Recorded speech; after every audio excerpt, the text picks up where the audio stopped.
Action. La hora del Eskwilax en vivo desde 2015.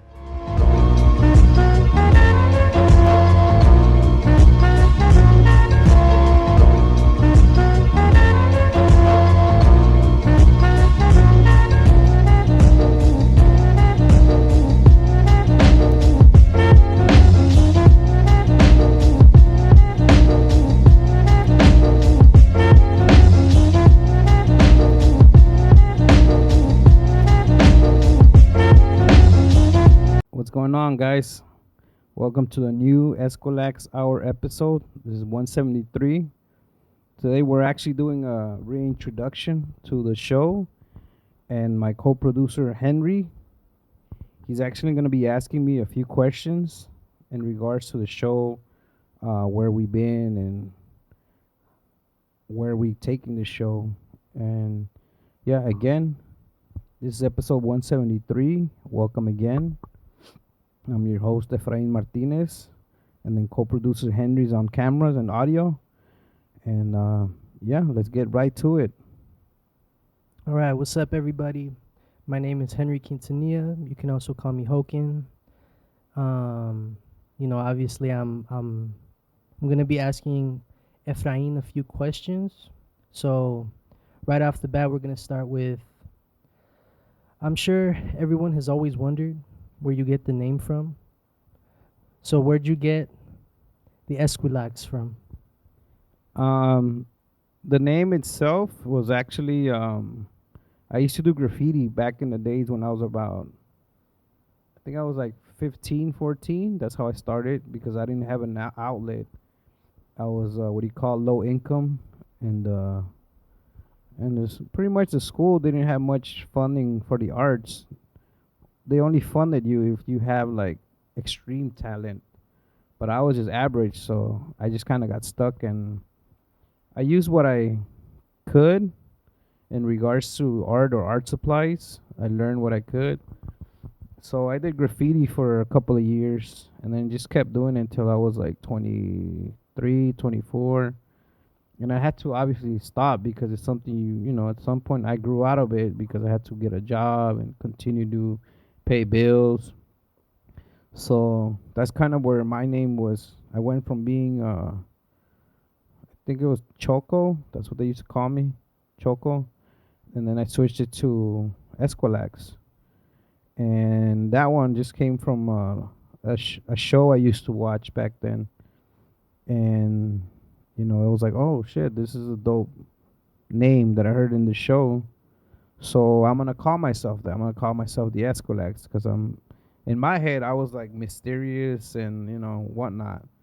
So I'm like, graffiti writers are always mysterious. You don't know who they are, and etc. etc. So when it came to the name of the show, I had never done a show in the past. So when my friends told me like, hey, like you want to do a show about art, we have like a chance to do it, and I was like, yeah, sure, I'll do it. But then when it came to it, I was just like, oh, like what do I call the show? Like what? I don't know. Like how do people come up with shows? How do people go about it? So I'm just like, well, I'm just gonna use my nickname, which was again the Eskwilax. And back then the show used to be like 2 hours, and then it became an hour, and now we do 30-minute segments. But the name still stuck, the Eskwilax Hour, and that's how we came about that. I really like that name based on the fact that every time you used to go to art shows or still currently go to art shows, every time somebody meets you, they're like, oh, wow, you're the Eskwilax. So, like, it's kind of as if you're living up to what you meant. Like, it's somebody meeting, like, a rare species, like a myth. Dang. um, as a follow-up question, let me ask, what would you say is the connection between the Eskwilax and art, and what made you want to start the show to begin with? um well, as many of the artists in the show have shared with us, a lot of them have made art because they felt that people of color weren't in the art world. They weren't represented as much. So when it came to me, I was just like, hey, like, we need a show that's like, I mean, I guess like a Bob Ross show, because that's what I used to see back in the days growing up. Like Bob Ross, he was on like PBS and it was free, and it was a guy painting, but um, unfortunately, like he didn't look like me. That's just, let's put it like that. He didn't look like me. So I'm just like, when it came to the show, I'm just like, what if we make a show where the viewer, where it reaches the type of viewer that looked like myself, like a person of color.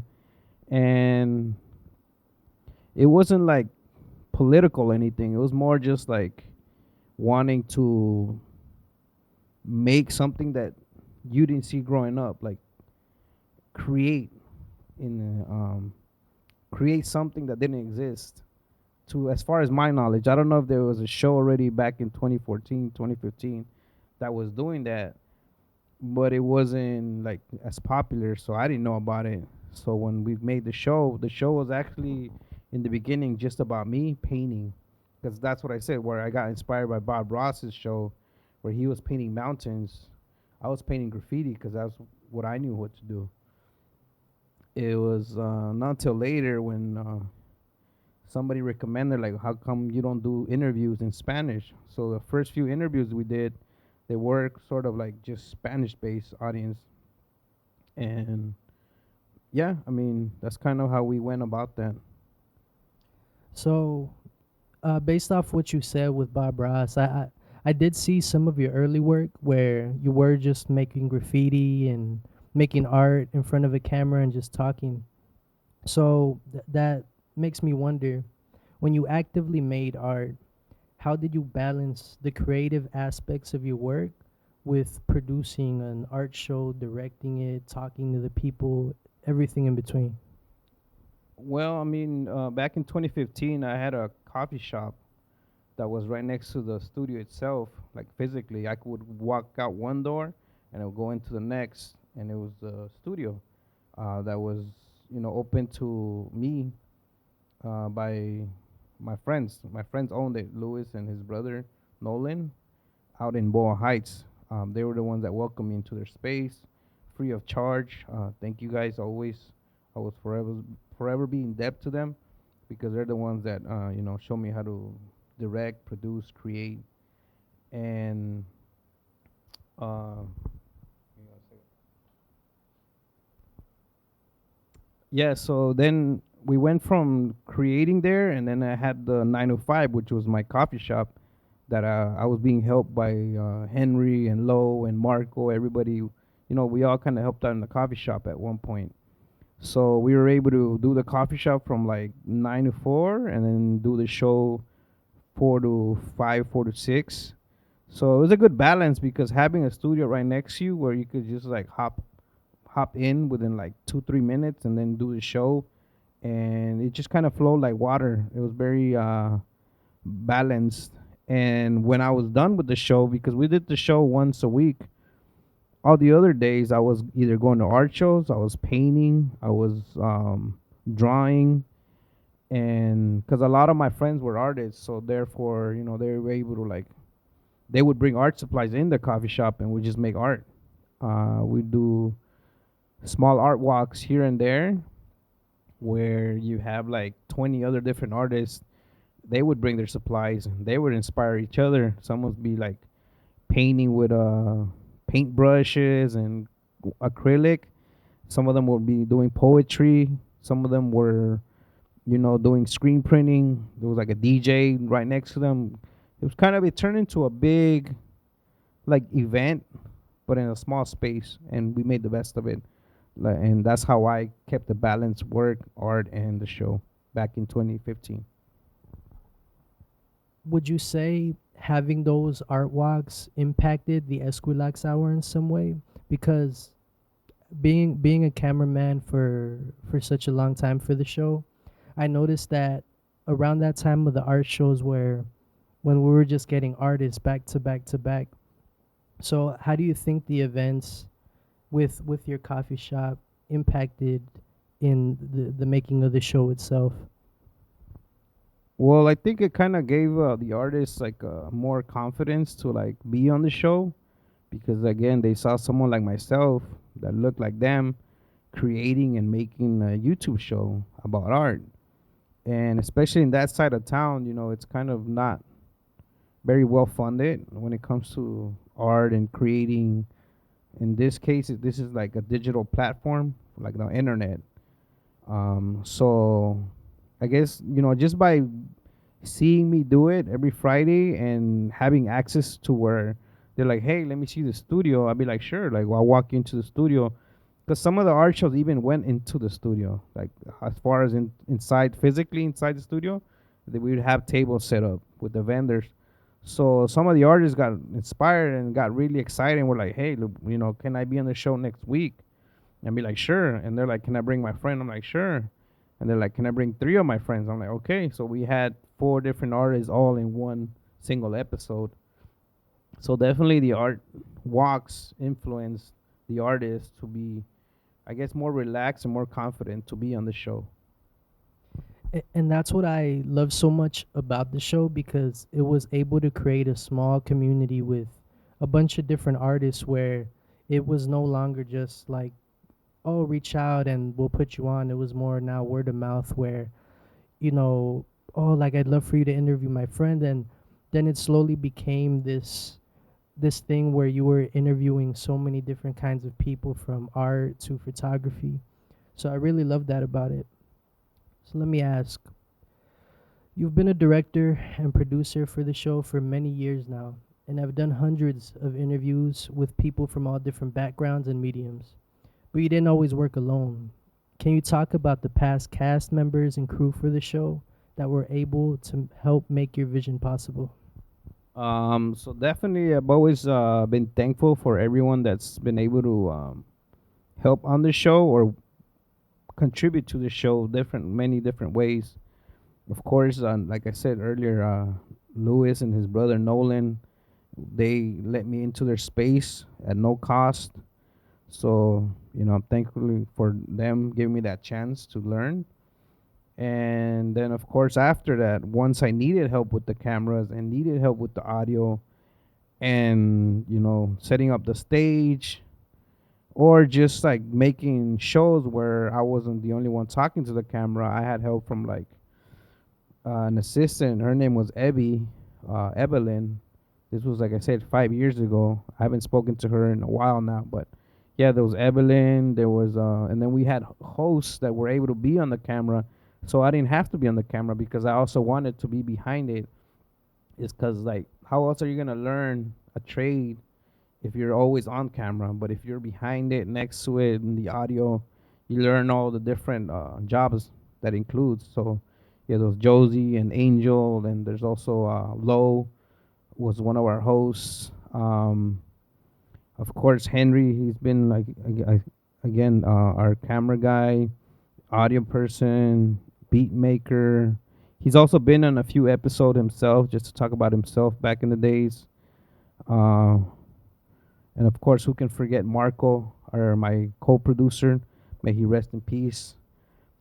He was always in the control room doing his part, and he was also, I guess, the talent scout. That's how a lot of people got to know about the show, because he was so good, with words and people. He would reach out and ask people, "Hey, you want to be in the show? Like, would you like to be part of this?"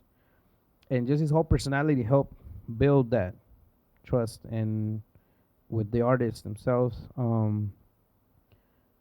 There's also Joe and his friend. You remember Julian? Sorry about that, Julian.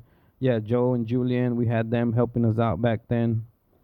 But again, there. If I forgot to mention any of you guys, thank you. Appreciate everything you guys did back in the days and these days, and the upcoming future.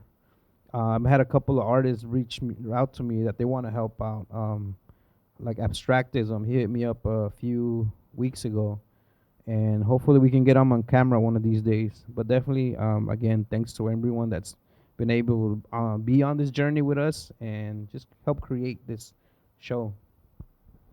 And again, same thing. That's what I love so much about the show, because even through the years of doing the show, and then not being able to do it, and then coming back, so many people from the past have been able to come out of the woodwork and say, hey, you're still doing this, like, let me help out, things of that nature. So since we expanded a little bit of the cast members and crew and different people that helped out in creating your vision, a lot of viewers don't really see what happens behind the scenes. So how did you used to run the show when you didn't have a cameraman and no co-producer and it was just you? Um, well, I did get help setting up before I learned to set up myself, like the camcorders back in the days. Because back in the days, we used to use just straight up camcorders that were recording live into. They would feed live into a stream that was on dronebox.com. Like if you tune into dronebox.com on Fridays at 4, we were there live. Like so, all the guys had to do was turn on the camera, and I just had to be, I would run in there, set up my 2 3 cameras that I needed, and I would also had this it was like a wooden canvas with wheels, and I would push it physically onto the stage, and I would put like big ass like a paint floor carpet thing that I had, so I wouldn't splatter paint everywhere on the studio floor. And now that we're talking about it, now I'm remembering like there was actually a lot of work that went into it, because then I would carry all the paint, all the spray paint, and then I would keep a timer on to make sure it's like an hour, 2 hours, because I would film like spray paint. So if I was making a piece or a name or a character, I would make sure I had enough time to do the whole thing and not like half-ass it. Uh, I also at one point was doing virtual reality painting, which is a little bit more complicated because it was a VR headset that would feed into the stream, so I couldn't see it and you couldn't see it. The only way to watch it was on the VR system online. It was kind of weird. It was trippy, but we were ahead of our time back then. Before, like now, people do it professionally. They're all painting. They're all using the, I forgot the name of the program, but yeah, it was like paint something. And yeah, definitely it was a challenge doing it all by myself. Well, a little bit of help from Lewis and Nolan in the beginning, but yeah, it was great. It was a challenge. It was good for me. That's how I learned. Well, thank you so much for expanding on that. We're actually going to take a short little break. We'll be right back. Thank you guys for tuning in.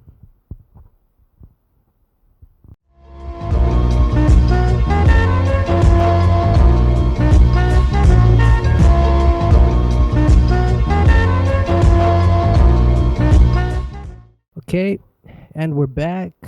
Welcome back to the Eskwilax Hour, episode 173 with Efrain Martinez. Yo, So, yo, yo. so coming back to this, the show has had many seasons and had consistent momentum in the past. But as of 2020 to 2021, it stopped. Why was the show on hiatus? Oh yeah, man, that was a trippy time to be alive. This whole thing with COVID and the coronavirus and all that. So we couldn't really interview people. We only did one interview with our friend Amethyst, and after that, we kind of had to stop because it was hard to get people to, you know, come together and do an episode. And but we did notice a lot of people were doing live streaming of different types of art, which was when I saw that I was like, I'm glad someone's doing it. I'm glad they're doing it, even if it was like one person and a camera and like 2 viewers, because right there I feel like people were very lonely because they were stuck inside. So therefore, they had to find means to like stay sane. Just use art to kind of stay sane. Yeah, I agree with you that that time was like you almost didn't get to go outside and you didn't see another person, made us all a little bit socially awkward. So yeah, I can understand why the show was forced to slow down a bit. But definitely, the show had an impact for the time it was running, and hopefully, in the time that it continues running. But linking that back to talking about how much momentum it had, and the times in the past where you were throwing art events and there was so much consistency. I wanted to ask, do you have any favorite episodes that were most memorable to you that will go down in the Esquilax history books? Yeah, man, that's a great question because we did well. I personally have very memorable ones. For example, one of the ones or a couple of the ones I like the most are where we bring a whole bunch of artists all at once, and it's just chaotic, and it wasn't like a bad type of chaos, but it was like a beautiful chaos, and that in itself was art. We had something called art battles. I think we did that a couple of times where we brought like one, two, three, four, five, six artists, and everybody was working on different types of medium of art. Some people had easels, some people were using spray paint, some were using watercolor, some people were on the floor sitting down using water colors, using paint, using their fingers. They were just creating, and we called it an art battle. This was way before that became a thing and became popular.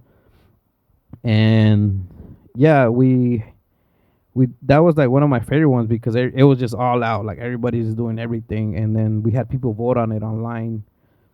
Um, and then the other ones I remember them because they were like more sad episodes that were very dear to me and very emotional. Um, I don't remember like crying fully on camera, but I did remember crying like on the inside. One of the, well, a couple of the episodes. One of them was when my friend Ezekiel he passed away, and another one was my other friend that his nickname he used to be a graffiti writer from New York, YME. He passed away, so we did a couple that episode too. And as far as like more happier ones, just they're all my favorite episodes. They're all because every new one's a new experience, and because we have had like some of the bigger name artists on here, like Saber, the graffiti writer. But we also like to keep it with the local guys, that where they could come in. So every episode is a favorite episode for me because I guess, like I said, it's new experiences and new people that I meet. And that's what I appreciate so much about it, because I recall you back in the day when you would review each episode you would record and make sure you can improve each time, or oh, I did this, or something went wrong at this point, or oh, this one was perfect, I love this moment. So speaking on great moments, on the most recent episode of the Eskwilax Hour, you interviewed Oski. You spoke about using art to heal. How do you think the Eskwilax Hour has helped in inspiring and encouraging viewers to use art for therapy? Um, well, one of the things is that we do bring it up, and we actually had an episode with Timoy. Her artist name is Timoy, and she was actually talking to us about how her art helped her get through very tough times. So, in regards to that, I believe if somebody were to watch that episode that was going through tough times and they like art or they want to use art to, help heal their soul, as we were talking with Oski, me personally, drawing and painting brings me back to a time in childhood where, I felt at peace and all I had was me and the canvas or me and the my markers and didn't have to worry about anything else. So, that helps my mental state to kind of calm down and like remind myself that it's okay to like make mistakes out here. So yeah, I think the show does help in a way. Um, our audience who watches because I have gotten feedback from people saying that, oh yeah, I turn on the show while I'm painting and it helps me like feel that I'm not alone, just painting alone or making art by myself, but I have these other artists in the room with me. So it's a cool feeling to get that type of feedback, that rather than just being a show that you can watch and like, hey, I know that artist, and being able to make an impact on people like that. I definitely agree with that based on the fact that I mean through doing so many interviews and being in the background as camera, meeting so many new people, you there comes a self-realization where um you tap back into that childhood when you just first started creating. And I feel like that's what this show kind of brings together, where we're able to be aware of those things that make us happy, that art made us happy, and that's why we all keep doing it. So with that in mind, what legacy do you hope your art show will leave for both the art world and its audience? Um, as far as a legacy, I just want people to one day remember that there was a guy in LA that took upon himself to try to document as many people in this lifetime that he could, along with help, of course, with his friends, to impact other artists, like the next coming artists. Because now, like I said, this was we started in 2015. We're in 2023, so we're only already like 2 years from a decade. So that means we've been working on this for 10 years. And artists that were 15 years, they're going to be 25 now. So that's a whole new generation. And, as far as the show's legacy, if they were to go online, because nowadays, Gen Z and the next generation, a lot of what they do is digital. They want to see things online on websites or on YouTube. So we'll be on there. So whenever they feel like they want to watch something besides, like just normal videos, they can come watch the Eskwilax Hour and learn about the artists that came before them. And that's just kind of what I feel the legacy will be, where it's a show about art, where we just talk about directly to the artist rather than like the generic questions that people ask. Definitely.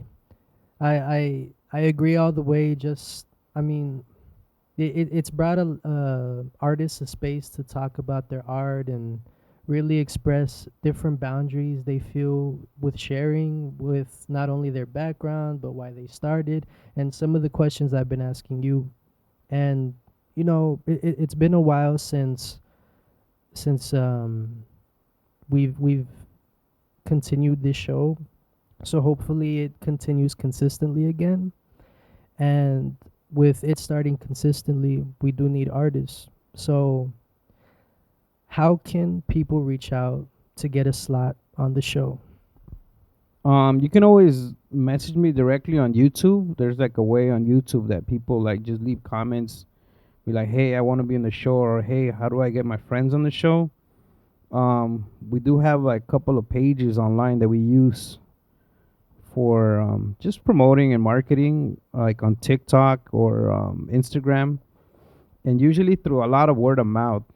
And don't be shy. Just say like, "Hey, I want to come on there and talk about my small business, about my mom's small business, or my brother's art project."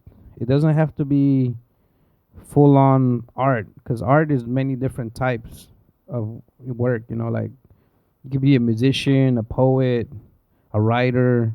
You could come on here and just speak poetry, or you can come on here and talk about visual art or digital art. It doesn't have to be traditional art. It could be, again, digital. It could be VR. If you have a way of showing us what you do digitally, feel free to contact us. Um, yeah, you can contact me through, like I said, IG, or you can contact Hoken through his IG. Um, just again, we usually just keep it professional. Like, we will ask like who you are, how far do you have to come from, can you make it on a Monday, can you make it on this day, we're not too technical about it. It's pretty simple. If you want to come on the show, just let us know. All right. And so, did did you have any last words for our audience, for anybody watching out there that's inspired by the show, or friends, family that may be watching? Just any last words before we close out. Um, well, yeah, just make art. Just keep making it. Like I said, not just visual. It could be music, could be writing, and just don't stop making it because you never know who's watching. Like myself, I hate to use myself, but I always say myself. Like at home, when they see me with my cameras, my nieces, they're like 4 years old. They're and the other one, well, one is 2, one is 8. So they see me with my cameras, and then the other day, one ran into my room and she's like, "Hey, like let me take a photo of you." And she had this tiny Polaroid. I don't even know where they get that from. So, and I'm just wow, like I don't even know who I'm inspiring, and it's crazy how that works because you know I feel that art opens up minds at a young age. So make sure to keep creating, create for yourself and create for others. Um, and yeah, if you like the show, I mean, I don't mind if you make something similar. We can always collaborate. We don't have to be in competition. This is not about competition with each other. This is more about supporting each other and just keeping art alive. And I'm doing my part with Henry here, and we're keeping a documentary of all these people and events that happen in the city of LA. But yeah, if you're in a different state and you're out here for a few weeks or a few days, just let us know. Usually we're shooting on Mondays. Hit us up. And shout out to everyone watching since 2015. Thank you guys for your support. Hopefully, at some point, we'll print out more merch than like we used to back like in the past. And yeah, that's pretty much it, man. Unless you have any other questions. No, that's about it. Just thank you for allowing me to, interview you a little bit. Thank you for coming on. And yeah, this is the Eskwilax Hour, episode 173. Thank you guys for watching. All right, 173, guys. The Eskwilax Hour, where we bring you artist interviews, local news, light painting, and all the art you can take. Peace.